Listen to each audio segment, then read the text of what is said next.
Welcome to Bizarre Globe, the most bizarre true stories around the world. On this episode, we go straight to Brazil, in Belo Horizonte City, for one of the most horrific crime in sports history.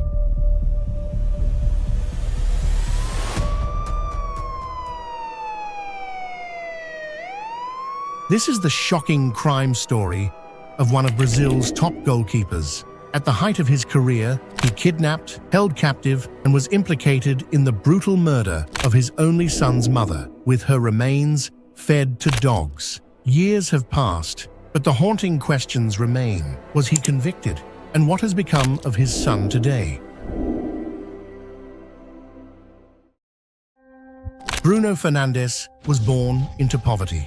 Abandoned by his parents at just 3 months old, he was left in the care of his paternal grandmother. It would be years before he saw his parents again, only after he had become a professional footballer. Bruno's parents were deeply entrenched in crime. His mother, an alcoholic, was investigated for attempted murder while carrying a 9mm pistol and using cocaine. His father faced theft charges with 7 arrest warrants to his name, and his brother was imprisoned for robbery. Amid this chaotic upbringing, Bruno grew close to his friends who would later be instrumental in a shocking crime. At 12 years old, with no money for even a bus fare, Bruno started his football journey in a small club's youth system in Brazil. But discipline issues saw him expelled. He bounced around several clubs until he reached Flamengo, one of the most prestigious teams in the Americas, with millions of fans in Brazil and around the world, where he played over 250 matches and became a star. At the height of his career, Bruno was earning nearly $300,000 a month. Yet, with fame and fortune came mounting problems.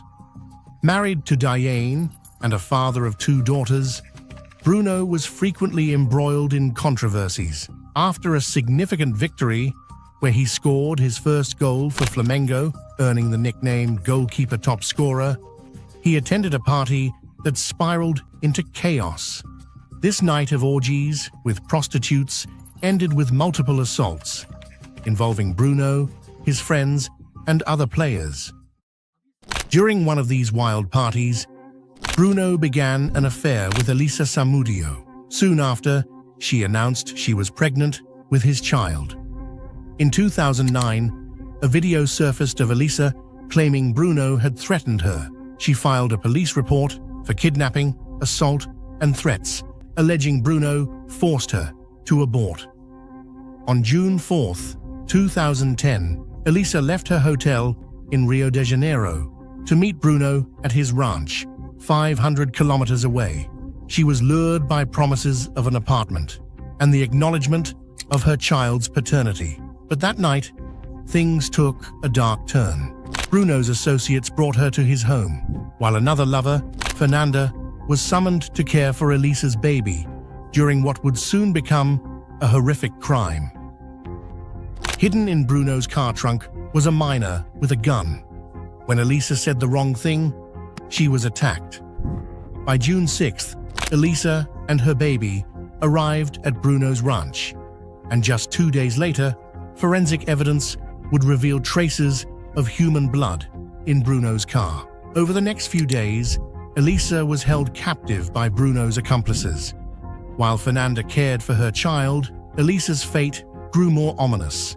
And all of this happened during the 2010 World Cup. On June 24th, the police received an anonymous tip that Elisa was being assaulted at Bruno's ranch. The next day, another call suggested that her body was buried on the property. As the investigation intensified, Bruno's wife, Diane, was arrested for child endangerment, having handed over Elisa's baby to strangers. By June 28th, Bruno himself was under suspicion. Searches of his ranch revealed women's clothing and baby diapers. On July 5th, Elisa's father offered a reward for information about his daughter's whereabouts. Days later, one of Bruno's closest associates, a former police officer, confessed Elisa had been kidnapped, strangled, and dismembered. Her remains were fed to dogs. On July 10, 2010, Bruno, his wife, and several accomplices were arrested. The investigation concluded that Elisa had been asphyxiated and her body disposed of by the Rottweilers. But would justice be served for Elisa's brutal murder? After their arrest, while awaiting trial, Bruno's lawyer, a federal congressman, requested the removal of the presiding judge, alleging bribery. Months later, another judge faced similar accusations. Despite the tangled legal proceedings and the official recognition of paternity, Bruno Fernandes was ultimately sentenced to 23 years in prison for kidnapping, murder, and the concealment of Elisa Samudio's body. Others involved received similar sentences. During this time, little Bruno, or Bruno Jr., Elisa's son, was raised by his maternal grandmother. In early 2024, a legal action sought compensation from Bruno for moral and material damages.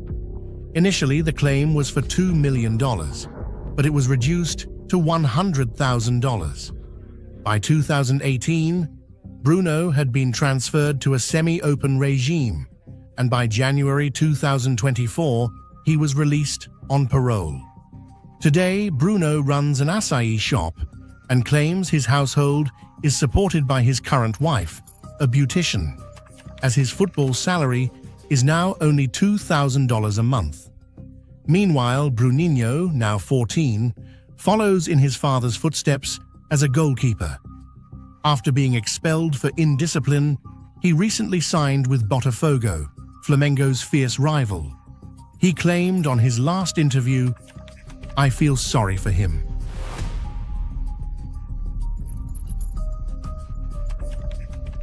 If you loved this bizarre tale, hit that like button, subscribe, and ring the bell for more stories from around the globe. This is Bizarre Globe, the most bizarre true stories around the world. Only true stories. Thanks for watching.